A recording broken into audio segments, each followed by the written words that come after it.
The dream house. All day we practiced dreaming, just as we'd done all summer and fall.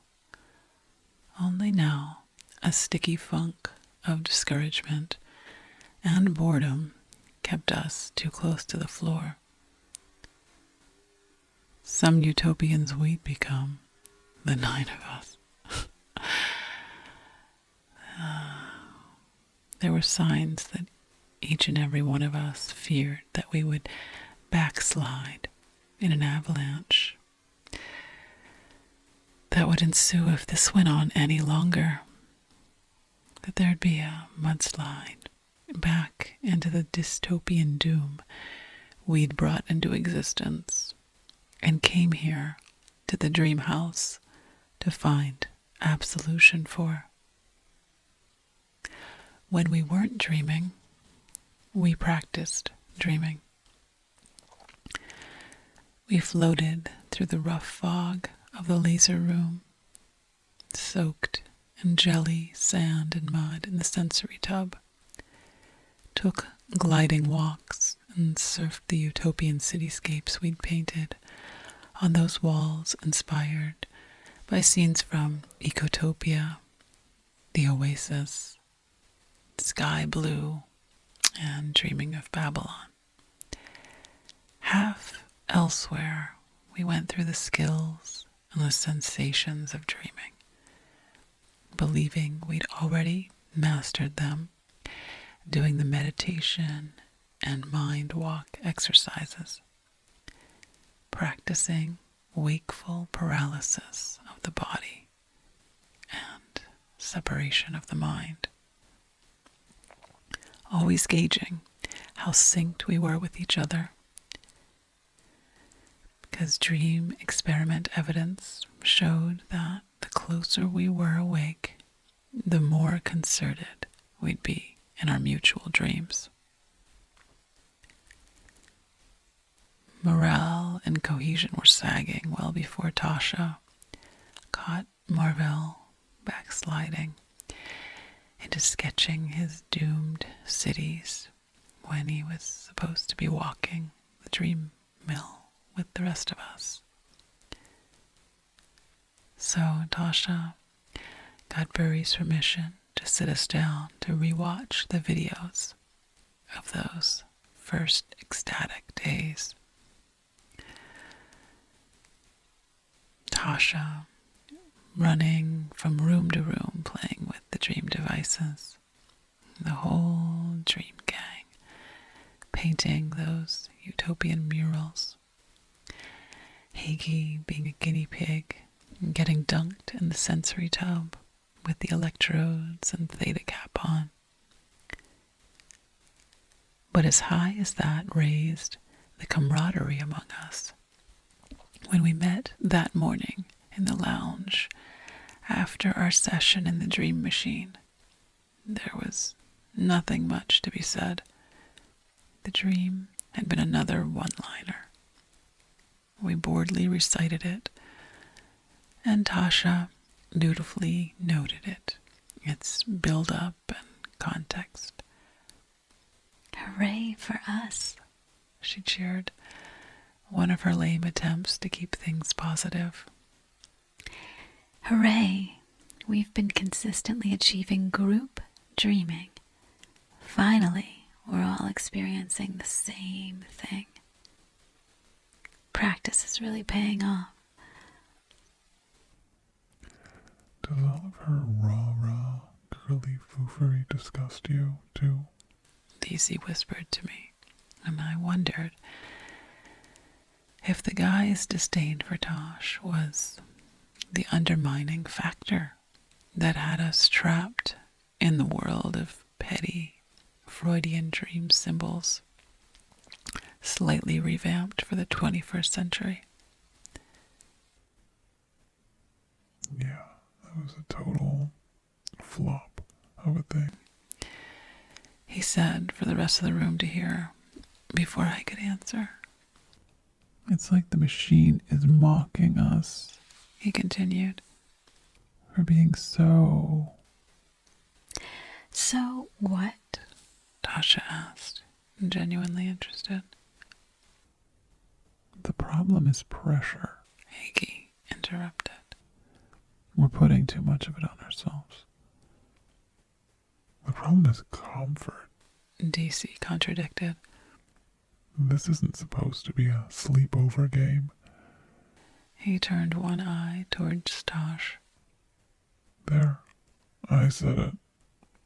Things have gotten a little sleepovery. Sleepovery? Tasha asked, knowing she'd somehow been insulted, but not sure how. And before DC could answer, Burry said, Maybe it's time to get back to basics, to revisit the nightmares we created, and remind ourselves of what our mission is here. He might have said what he did to diffuse the showdown that was on the brink. Or maybe it was a wild antidote to the summer camp spirit creeping into the dream house. But when it was thrown out there, we all knew it might be the right thing. So we crawled down into the basement. Tasha needed to be pushed. And not without some trepidation, we re-exposed ourselves to our dystopias, the ones we'd created. Those monsters we now regretted bringing into existence. That was how we spent the day before that momentous night. Hagi moaning to what would have been the end of a dream cycle that the film lights were screwing with his circadian rhythms. And then horrified, we climbed the stairs and tumbled out into the permafrosted garden where it was safe to process and exercise the doom. Marvel was the first to say it, and that's all that got said over and over again through puffs of smoke and sullen shoe staring. Shit. We mustn't let that happen. Any of that. I think we all were just relieved that he wasn't sketching apocalypses anymore. Even the comic book guys, including the one whose fetish was once zombie apocalypses, were shaken. Burry, to deal with the trauma, smoked to have a pack of cigarettes before signaling that it was almost time for bed. Tasha got up and prepared the tray of soporifics, personalized through trial and error. I got my lavender bath sachet. Hagi got his melatonin. Harla her catnip. Race got his valerian root. Then each of us went through our before dreaming rituals and put on our best pajamas for dreaming, feeling the weight of dozens of possible doomsdays. No one was laughing that night when we went into the dream machine. Not even Race in those doofy, feety PJs or the comic book guys in their superhero pajamas. Both Lovecrafty and his 19th century black eyelet nightgown, and Hagi in his cyber ranger getup with the holster for a ray gun and gas mask were looking a dash more severe, as was Tosh in her silk boudoiserie inspired by Olivia Newton-John and Xanadu. Tosh was excessively delicate in connecting us all up.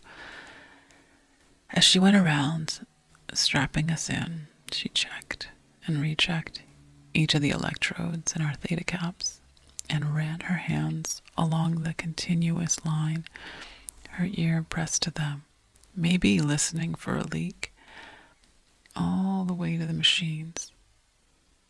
Burry followed behind her, doing similar checks, every wire, cord, knob, and gauge, before closing the bubble-shaped hoods on our beds.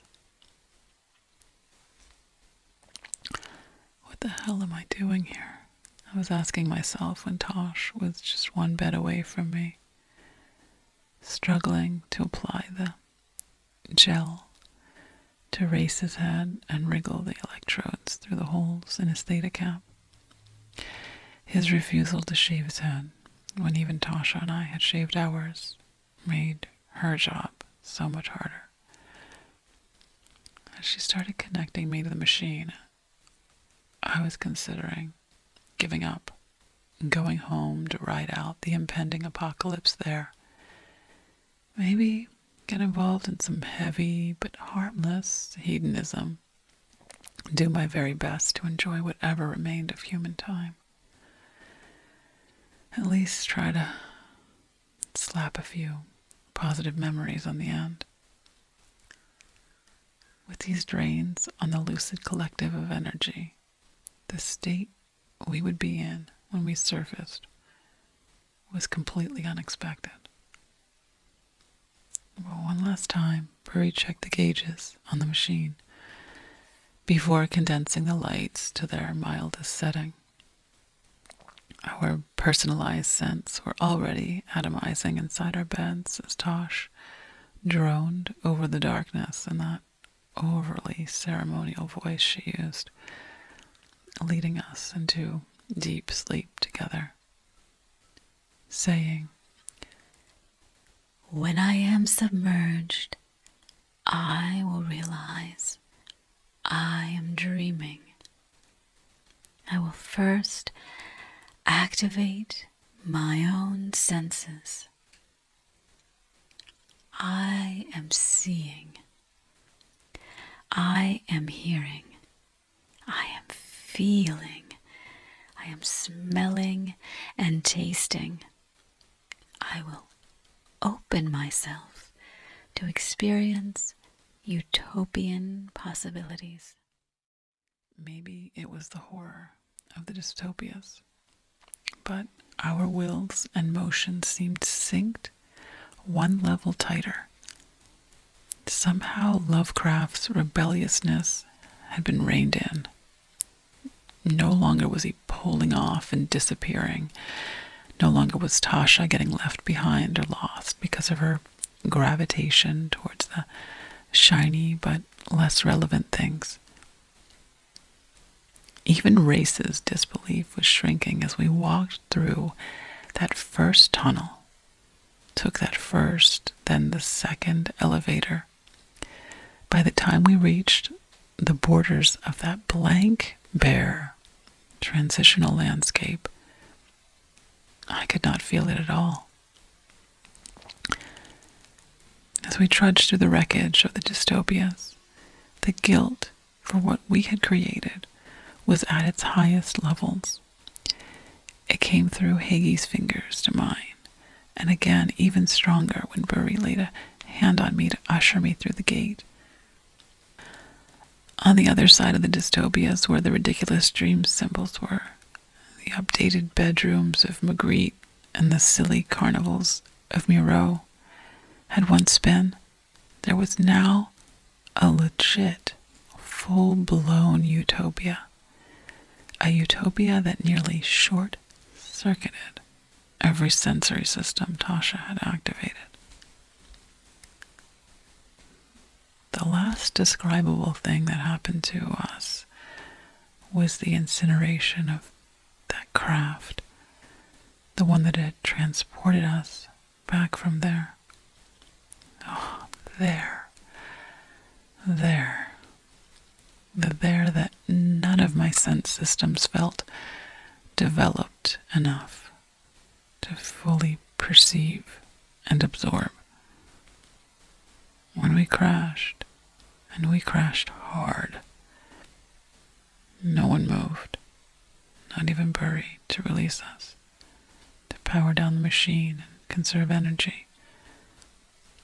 Burry didn't even move to check the readouts and stats, as he was always so eager to do. White noise covered my eyes and ears and flattened my tongue. There was a benevolent pressure in the air inside the bed that held not only me there, but even that doubtful and restless race. Anesthetized, we would all later agree. Etherized. One of the comic book guys, maybe it was DC, was the first to stir. And he would later say it was because of the sexy glow of that dream world had made him hungry. And he went over to Burry and nudged him, unlatched the cover of his bed. He was pretty loud about it, but neither of them spoke to one another, and even as Burry and DC went over to Tasha's bed to scoop her out, the room remained blissfully paralyzed. We silently unhooked ourselves and one another, disentangled the ropes and the trodes. I sought out and searched the others' faces for a corroboration of bewilderment. Splattered across all of them was something like shock or wonder. The others conducted lingering scans face by face too, followed by slow, confirming nods. When the checks had gone all the way around the room, we shuffled like stone dravers into the recording room, where a long, stammering silence echoed around for a while. Out of fear of speaking the wrong thing, or maybe a fear of false starting, no one began. Not for a long while. Some just stared into each other's faces. A few eyes clamped shut, trying not to lose the vision of what we'd seen. Of course, DC was the first to break the silence. That sure as fuck wasn't a pretty pony Freudian symbol striptease. No, it wasn't. He chuckled. And that should have been the release that we needed, but the silence returned. I'm reluctant to say this, Orville said, breaking the silence much later, and then letting it fall back together. Everyone, except Tasha, looked at him, begging him to just spit it out. I don't want to jinx this. He fumbled, playing with the string hanging off his PJs. Anything I could offer would be a painfully impoverished description. But all I can say is wow. Fuck. Wow. Where and what the hell was that? He bolted up as he said this. Tasha opened her eyes to say, Think that was the one? a blitzed expression on her face. Yeah, not to doubt or jinx it, but man, Carla said. it sure felt like the one. Hold up. Let's back away from that kind of talk. It's giving me the chills. I said. Fucking shaking. DC said. Got goosebumps of the worst kind. I'm on the brink of convulsions. Carla laughed. I've got the biggest heart on it hurt. Morrell said. rubbing the flap on his pajama pants. Am I the only one sitting here feeling like I just want to dive back in? Lovecraft asked. Hell, I don't want to be sitting here right now. Burry said, closing his eyes to rescreen it. All I'm doing is groping. No words. DC shrugged. Nothing to compare it to. Nothing I've seen, or read, or even imagined. Forget words. Just close your eyes and tune back in. Tasha suggested. An hour, then 2 went by like this, staring at the theta wave clock and the Solaris mural, trying to find words for no words, until Iggy cleared the central coffee table and plopped himself down on it. Right. Let's do this systematically and just get it done with. I hate to be negative, especially after what we've been through. Harla started. But I can only say what it was not. It was not Huxleyan. That was no island civilization. And it sure wasn't bleeping Shangri-La. Harla's comment kicked off hours of rolling through an unabridged list of fictional utopias and their hybrids, but none of them touched it. None of them came close to what we'd seen. There's this one part I keep seeing. DC said, getting up from his beanbag and wandering over the bookshelf. It's like something I'd seen in a painting once. Which painting and genre I can't remember, He said. And then he started to skim the shelves. That's where the guided comparisons broke down. Once DC broke out a few books of the visionaries, we all started scavenging the libraries for that artist who had seen it too and had been able to draw it down, what we had seen. Each of us had our own fetish artists we consulted first. Lovecraft's was William Blake. Race went to Max Ernst, and Graves, and Fuchs. And of course mine was Dali. And Sasha looked through books of Kahlo and Remedios Varo's paintings. Well, Orwell dove into Moreau and the visionary landscapes. We descended into a ravenous flipping of pages, muttering, "I will know it when I see it." And when we didn't see it, what we needed to see, we started tearing the pages out and cutting them up and amending them. Dream time, scheduled dream time, came and went. Tasha tore a page out of a book of Alex Andreev's paintings, at first elated, celebrating, then deflating, and returning to an attitude of nothing is quite there. She took a gel pen and crossed out some of the buildings and drew over them. And she added odd features none of us knew a name for. We understood what she was trying to recreate. And it wasn't her drafting abilities that were the problem.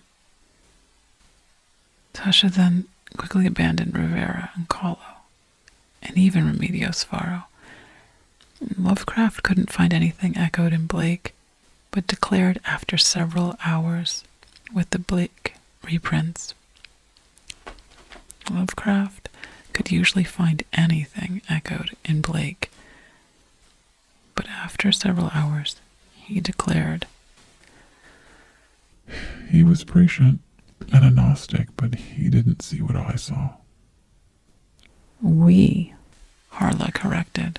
Fucking we saw. Nope, didn't see it. This is uncharted. Holy fucking uncharted. He declared, clapping the last Blake book closed. Total fucking new vision. Even beyond description. Not an image, not a fucking word to share with the mind of someone who wasn't there in the dream. It's a revelation, a heroic vision. Total visionary pioneering. I'm going back in there, He announced. We're going back in. Harla corrected. Wait, no, we can't. She reversed. We're just wasting time here trying to piece it together with the sketchings of the uninitiated. We got to dive down again, get the sneak preview before someone else does. Lovecraft argued. Maybe it's gone.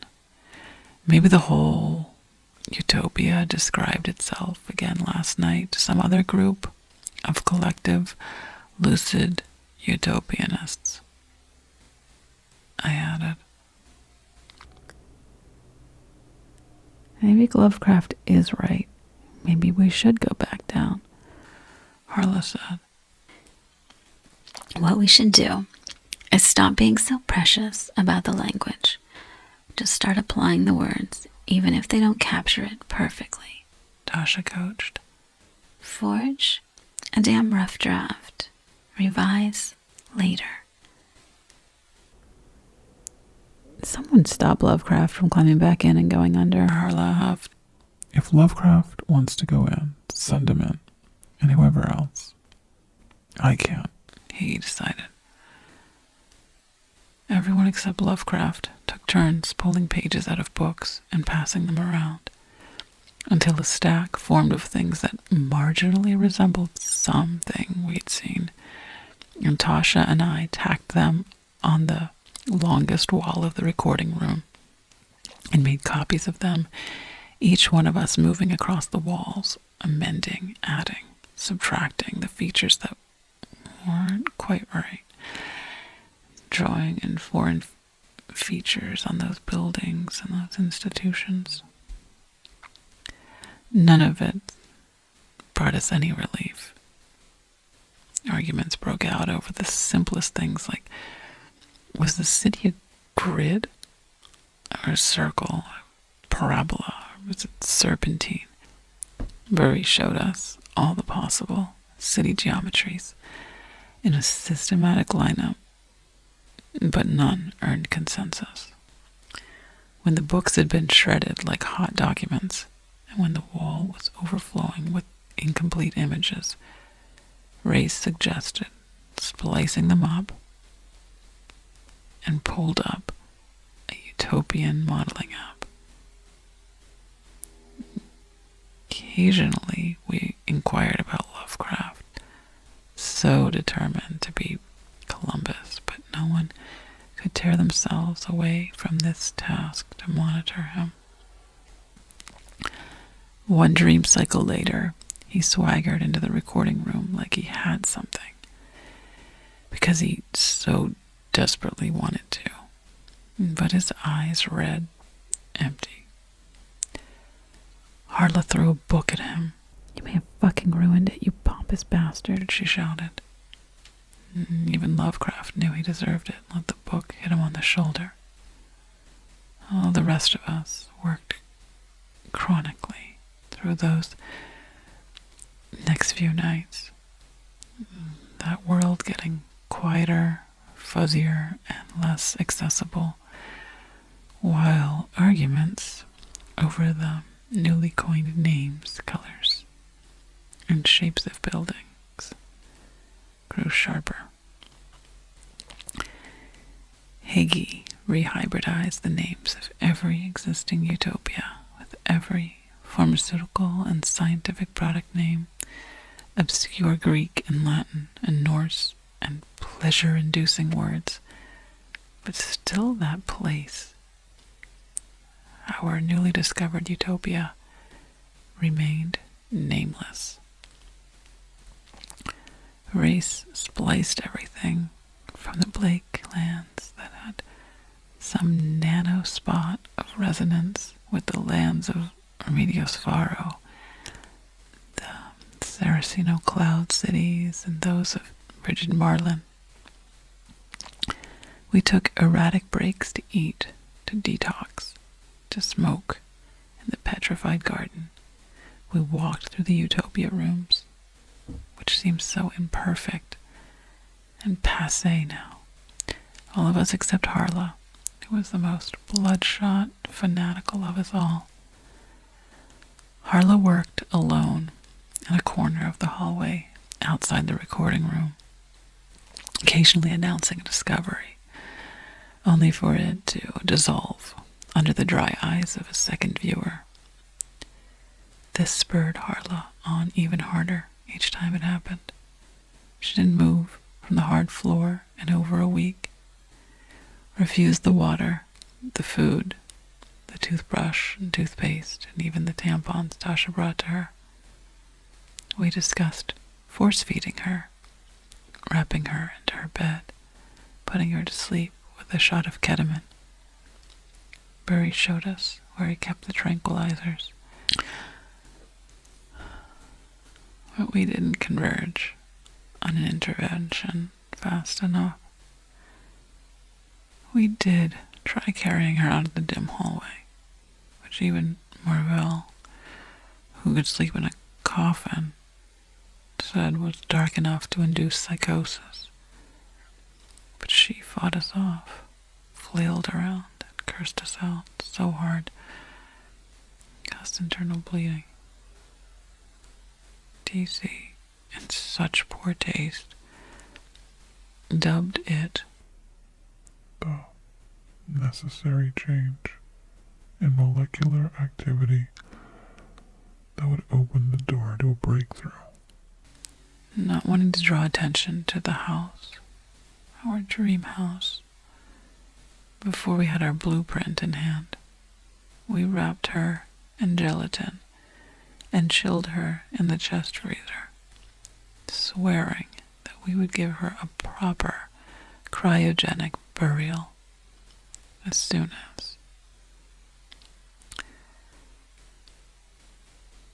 as we had those blueprints in hand. Only minutes after the lid on the freezer closed, Tosh was whipping up hot chocolate, and the house was filling with a sense of lavender, chamomile, and blazing catnip.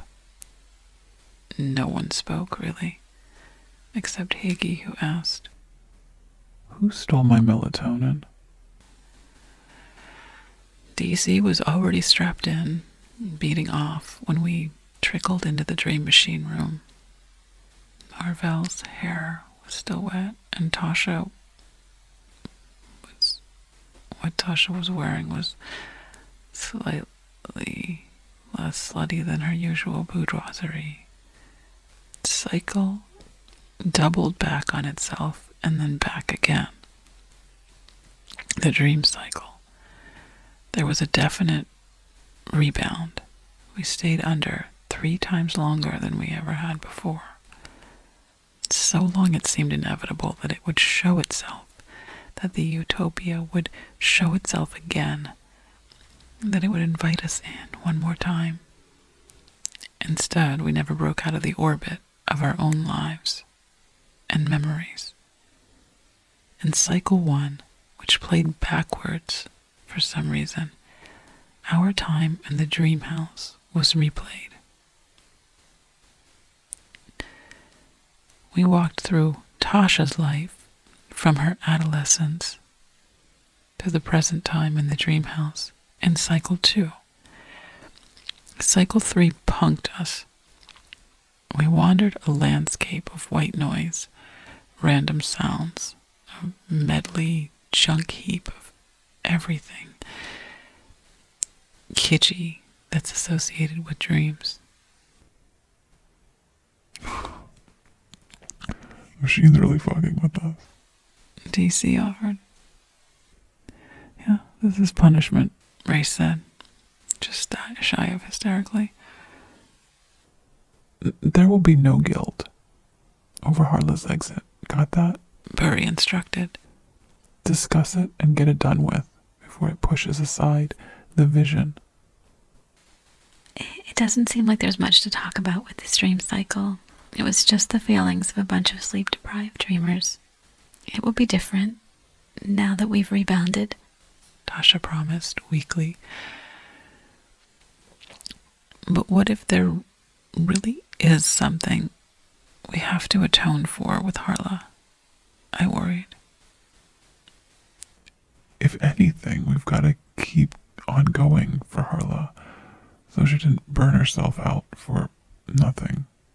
DC reasoned. We owe her a blueprint or two. We'll bury her with it. Higgy pledged. All of this has been a ruse, the disbelieving race said.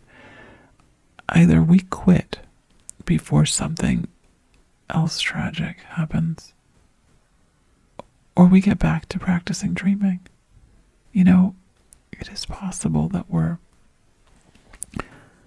simply not skilled enough yet. And as if he'd cursed us with those words, the machine shot blanks from there until the middle of February. It continued to have the same kinds of dreams as before, the jokey one-liners, this time a little darker. And only Lovecraft dared say that we were veering back towards the dystopias. In that month, we kept trying as best we could to keep our vision on a respirator. Harlot's drawings were copied many times over and arranged on the walls of the dark hallway.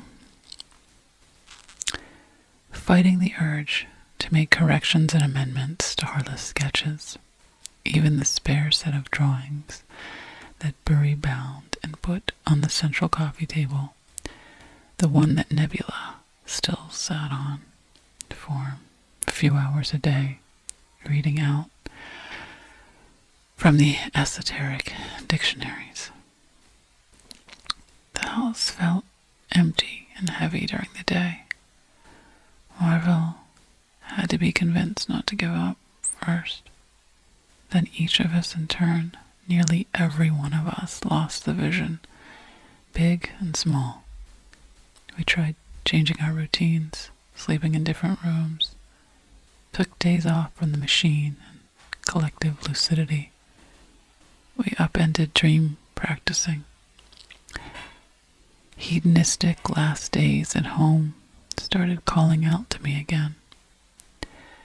There were concerns about re-exposing ourselves to the dystopias, the spirits we were in, and Burry advised hotly against it, and Tasha refused to descend those basement stairs. Lovecraft coped by disappearing into the dream machine room, at first just inspecting it, then banging around and blasting the moody blues while he worked. We were divided about whether any work should be done on the machine, in case the vision would be lost. But no one stopped him. One day he announced that he'd located the problem and had fixed it.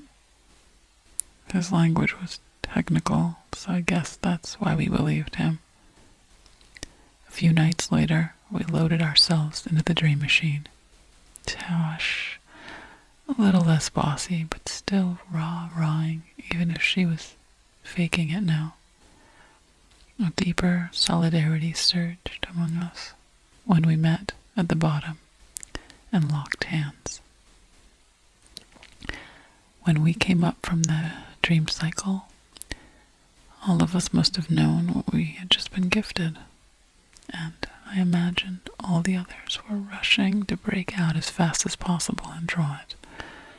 But the tingling sensations held me there in the bed. Hagi must have been experiencing the same thing because he went into a laughing jag, and I lay there trying to relish the aftertaste and rehearse the vision, hearing Tosh giving us permission to do exactly that, coaching us to find that heart rhythm most conducive for remembering and retrieval.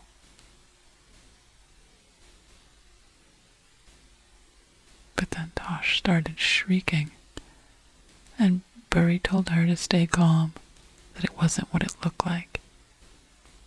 Then she started cursing Lovecraft for breaking the machine. You should have never touched it, you goddamn know-it-all. You always have to prove yourself. 6, 7 dozen times we go under and nothing like this has happened before you fiddled with it. I'm sure it's not what it looks like, Burry said. DC had managed to climb out first and was moving round to the other side.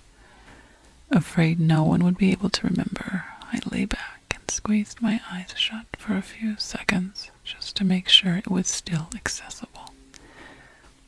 It was, so I disconnected myself. I got out and went over to Marvell's bed. Was where the rest were gathering, now stammering around with the holy spurlings and the surely we've angered Asimov.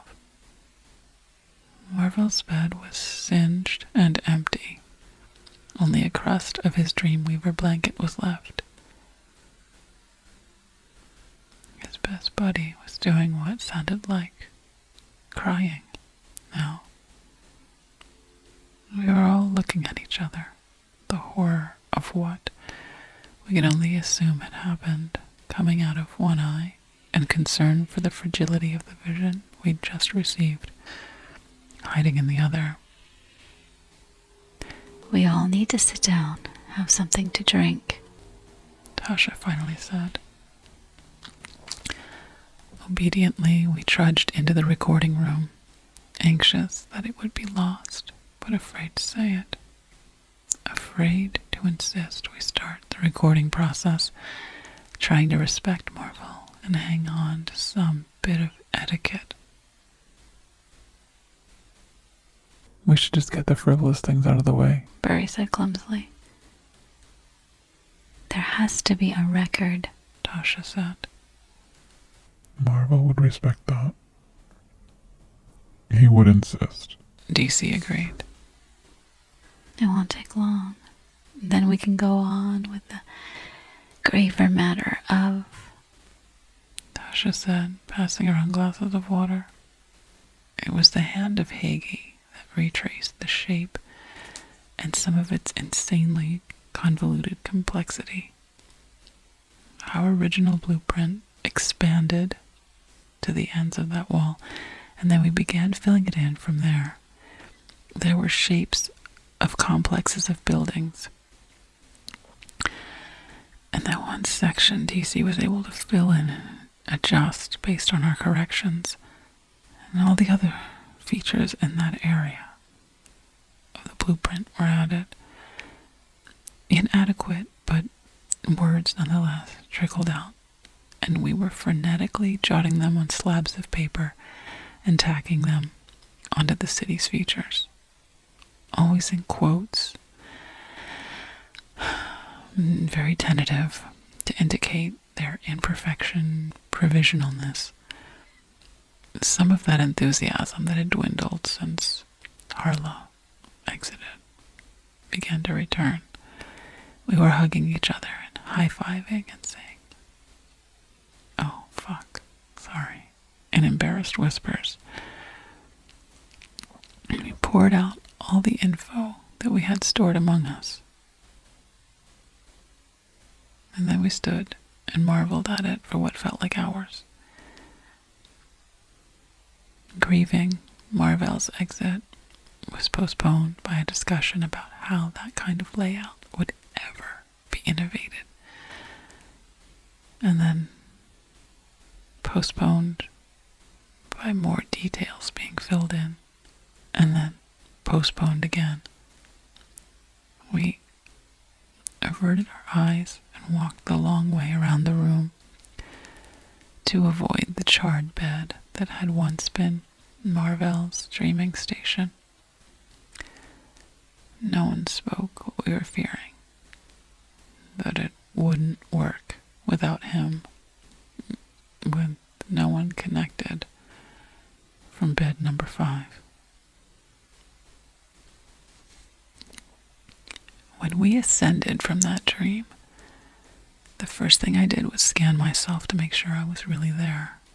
I tamped every part of my body, and when I got down to the tops of my aloe therapy socks, I felt myself unclench. Then I lay back down and closed my eyes again to secure the vision, and I waited. Something in me just knew. I didn't bother unlatching myself until I heard it, until I heard Tosh scream, or wail, or curse, or whatever she was going to do. The only thing I could hear for several minutes was the whirring sound of the dream machine as it cooled, and Race's nervous tapping, as I relished the view inside my eyes, that promising feeling that the experience had been wrapped in. No one else moved either. Even Lovecraft was delayed. It's Hagee. Perry finally called out. Sorry to have to kill the buzz by informing you of that, but yes, we lost Hagee. Only then did Tosh cry out. Lost a damn good man and an even better utopianist. Perry proclaimed. The suspense broke and everyone unlatched simultaneously. The gaze into Hagee's bed seemed perfunctory. Within minutes, we were in the recording room. Something about Lovecraft's reaction aroused suspicion in me. I didn't mention it to anyone, not even Tasha, just resolved to keep a steady eye on him.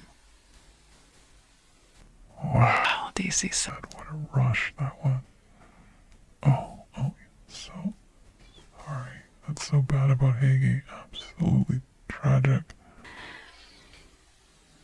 Yes, tragic. But he would want us to make sure we get it all down, make a record. Tasha added. He wouldn't want us to mourn him while we still have the drudgery of recording to do. She continued. Yes, he deserves our full attention, Race said, half solemnly. DC was already over at the wall, filling in more details of the blueprint with the colored pens. No one called him on the disrespect. The first thing he filled in was those power stations. And we all sat on our critiques, knowing that he was doing his best to reproduce what was a shape that was so hard to wrap the eyes around, let alone get onto a 2D piece of paper.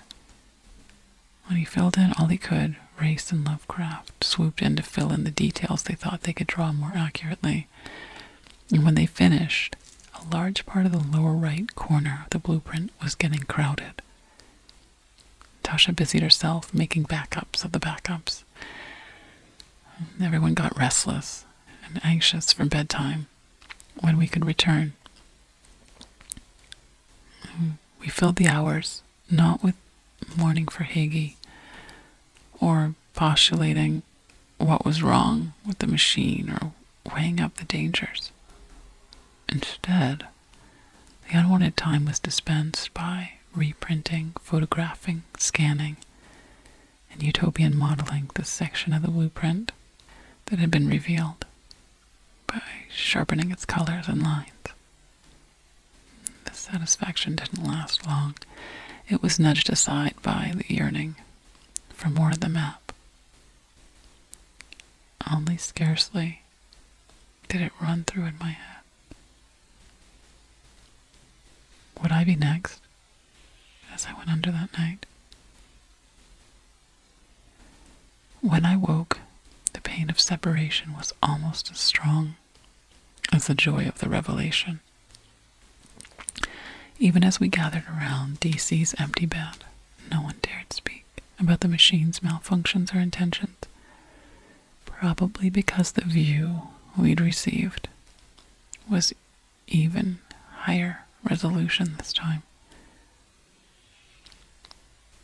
And the next slice was even bigger and more vivid than that one, and I thought I could sense the Utopia's beating heart not that far away, towards the most glorious and sophisticated buildings in the distance, which held the secret of that society's inner workings. As Burry tried to move us towards it, as we turned to look, the journey ended so abruptly. The landing was so sharp that I felt the worst kind of existential dread. What are we going to do now? It was the first thing that was said back in the recording room. Who's going to be the MC now that Burry is gone? Race said. Panic spread that nothing would work without Burry, who was the only one who had learned the machine.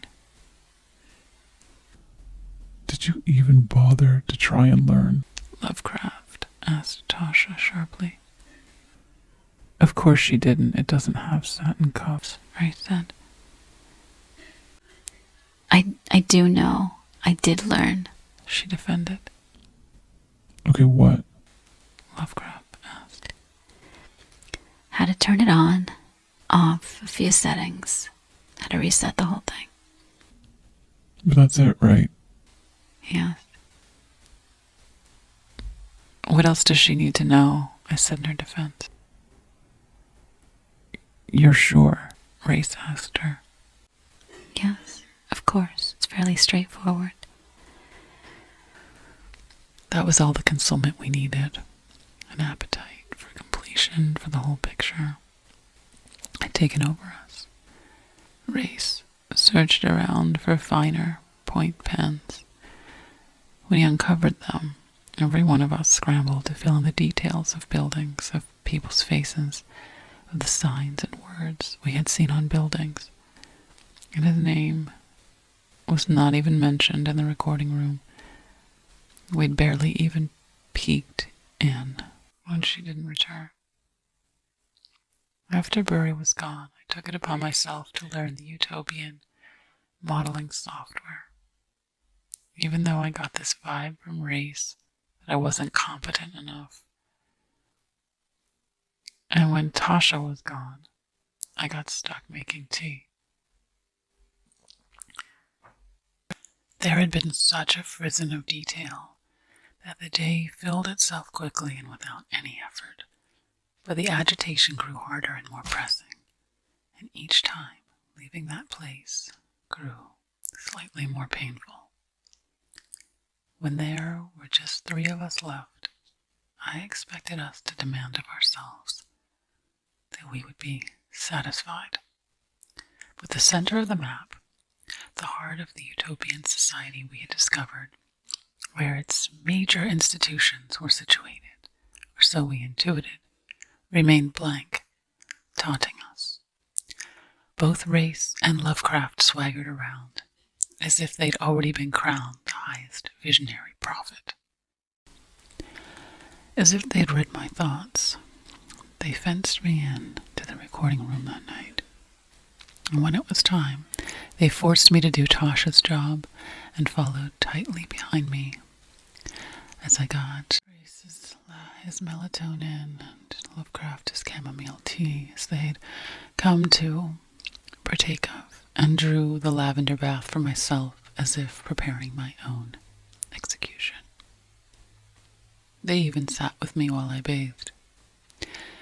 When I dressed, I tried to make excuses for going back into the recording room, but they corralled me into the dream machine room. You can physically force me into bed tonight, I said to Race, lighting what I believed to be my last cigarette. But your trip will be shit, because you can't force me to go lucid.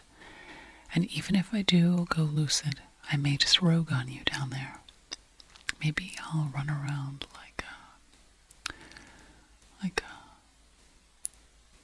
what I think I was intending to say was run around like a 2-year-old. But before I could say it, I went blank. When I ascended and took all my readings to make sure I was waking wave conscious, when I overcame the shock of having been down there and survived, I remembered. I remembered the mask over my face, and then I checked to make sure the images were still there. And they were more vivid and sweeter than ever before. But then I took my readings and measurements again, and then lay still, listening to know which of those assholes had ascended. I hoped it was Lovecraft, if I had to choose one of them. I had the impulse to rip out all the electrodes in one violent yank and break out to find that computer, tearing the map off the wall and getting the fuck out of there. From the sound of it, Race already had the same idea. I could hear him noisily unstrapping himself and throwing open his dream bed with no regard for whether it could be used again. He was already in the recording room when I got there. Race and I sat on opposite sides of the recording room, neither of us willing to add a single stroke to that blueprint. We stayed that way for hours, neither of us knowing where the computer was. Lovecraft had hidden it from both of us. And finally Race got up, after we'd been sitting and staring at each other for a while, and stood in front of the paper map, the only large-scale detailed copy we had, flicking a lighter to the highest setting. He held the lighter up to the edge of the blueprint on the wall. "I will torch it," he said, "if you don't start filling in what you know." He held out one of the finest point pens that we'd been using. "You wouldn't," I said. But his eyes, the way that flame from his Zippo kept leaping when he flicked it, suggested that he'd flipped. Tasha had made so many backups, and they are here in this house somewhere, I assured myself. Then I surrendered. Maybe it was the thought of my body of work, all my writings about the dystopians that I had done, and the illustrations. Or maybe it was the face of the child I'd seen while we were in the Utopian city in our dreams. Race was still flicking the Zippo. As I was staring, and I'm trying to make my decision, trying to finalize my surrender.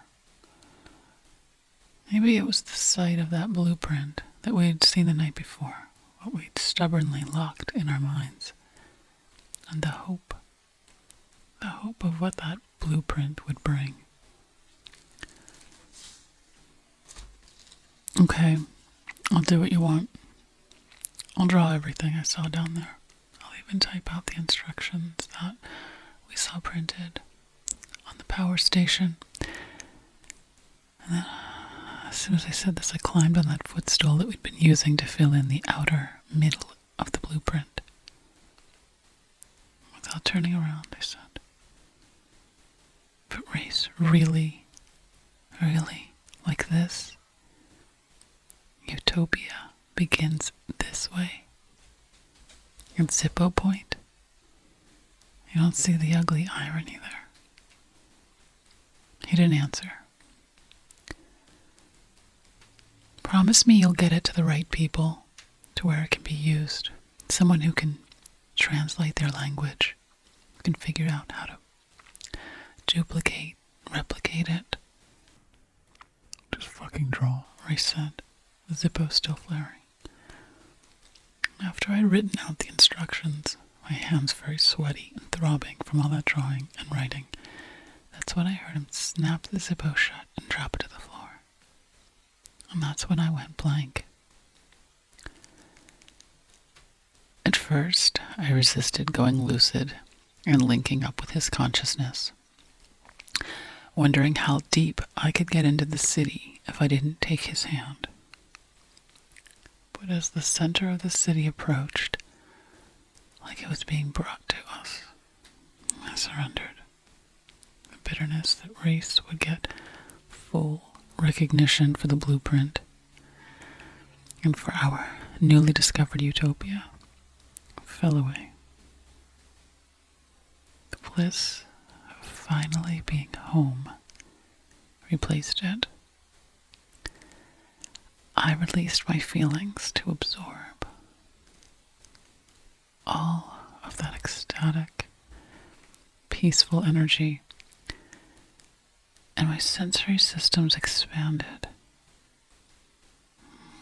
I knew there'd be no need for me to remember the details of how the city was laid out, the patterns of its interiors, its exteriors, and how they were connected.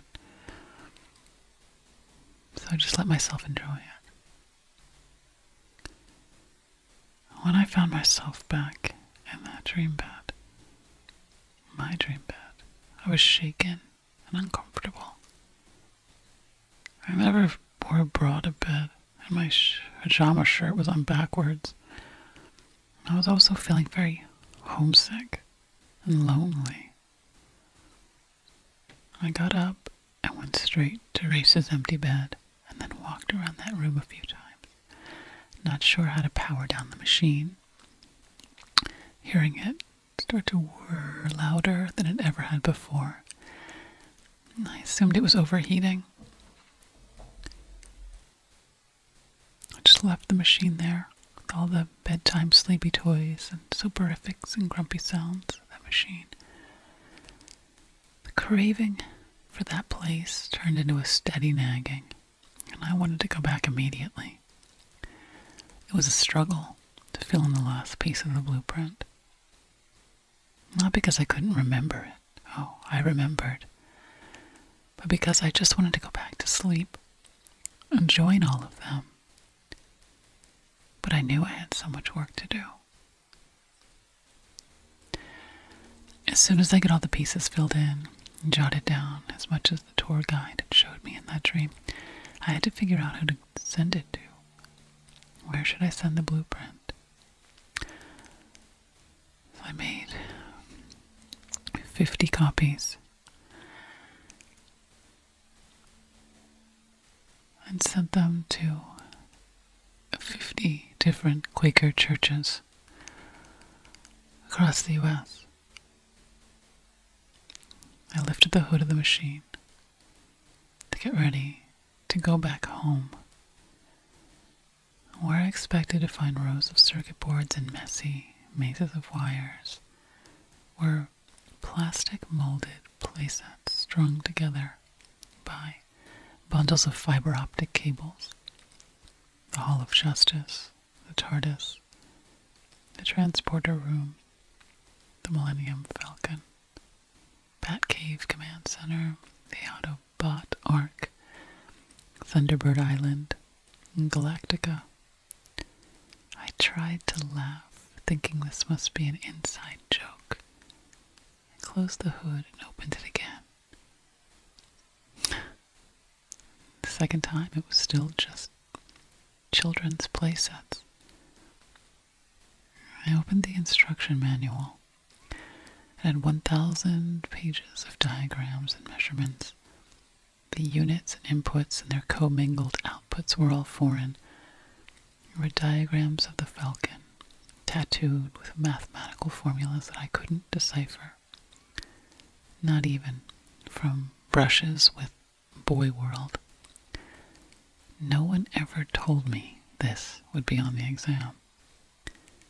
Had it been a chain of Easy Bake Ovens, Snoopy Snow Cone Machines, Barbie Dream Houses, I'd be back there by now.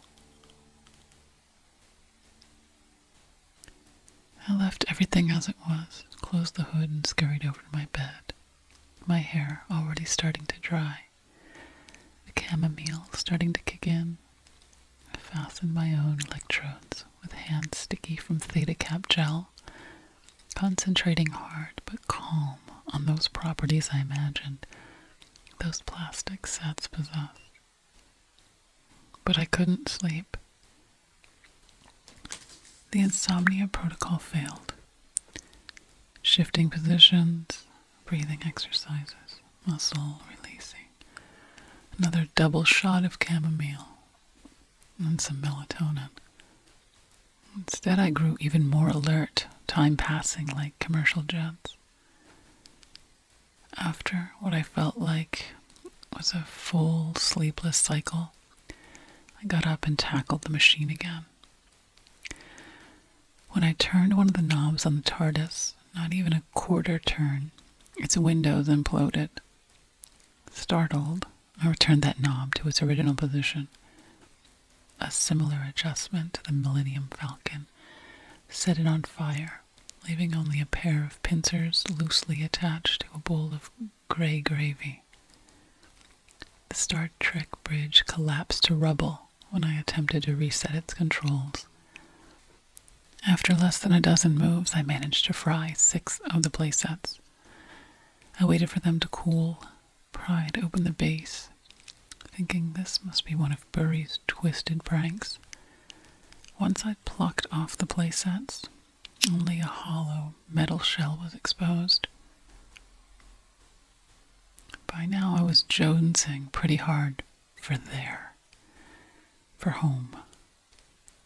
I tried to slot the playsets back into place as best I could, whining to myself that I should have played with more boys' toys, and then crawling off to cry myself to sleep inside my dreaming station. Still sleepless, I reopened the hood of the control panel. Melted ruins, plastic smeared like Technicolor lava.